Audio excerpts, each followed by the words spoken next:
ఒకప్పుడు ఒక పల్లెటూరిలో రాము అనే సాధారణ రైతు నివసించేవాడు. రాము ఎంతో కష్టపడి పంటలు పండిస్తూ సాయంత్రం తిరిగి ఇంటికి వెళ్ళేవాడు. ఒకరోజు రాము తన పొలంలో ఆలస్యంగా పనిచేసి రాత్రి వేళ ఇంటికి చేరే ప్రయత్నంలో నడక మొదలుపెట్టాడు. ఆ రాత్రి చంద్రుడు మబ్బుల వెనుక దాగి రాత్రి గాఢంగా కనిపించింది.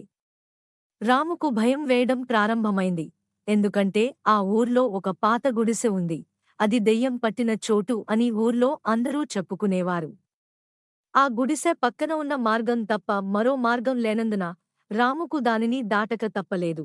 గుండెల్లో ధైర్యం పూసుకుని రాము ఆ గుడిసె పక్కన నడక సాగించాడు. అనుకోకుండా ఒక్కసారిగా గాలి తీవ్రమైంది. ఆ గుడిసె తలుపు గట్టిగా కొట్టింది. రాముకు ఏదో అనుమానం కలిగింది. కాని అది కేవలం గాలి ప్రభావం అని అనుకుంటూ నడుస్తూ పోయాడు. కాని రామును ఆశ్చర్యపరిచిన విషయం ఏమిటంటే ఆ గుడిసె నుండి ఒక ఆలోచనాత్మకమైన శబ్దం వచ్చింది. రా ము రా ము అని పిలిచినట్లు అనిపించింది. రాముకు ఆ శబ్దం విని ఒళ్ళు గగురు పొడిచింది. అతను వెనక్కి చూశాడు, కాని ఏమీ కనిపించలేదు. ఇక భయం ఎక్కువై అతను పరుగెత్తడం ప్రారంభించాడు. అయినా ఆ శబ్దం ఆపలేదు. రా ము అంటూ మరింత భయంకరంగా వినిపించింది. రాము ఇక తట్టుకోలేక అటూ ఇటూ చూడకుండా ఒక్కసారిగా తన ఊరికి పరిగెత్తాడు. ఊరికి చేరాక అతను క్షేమంగా ఉన్నాడు. ఉదయం పొద్దుపోసింది.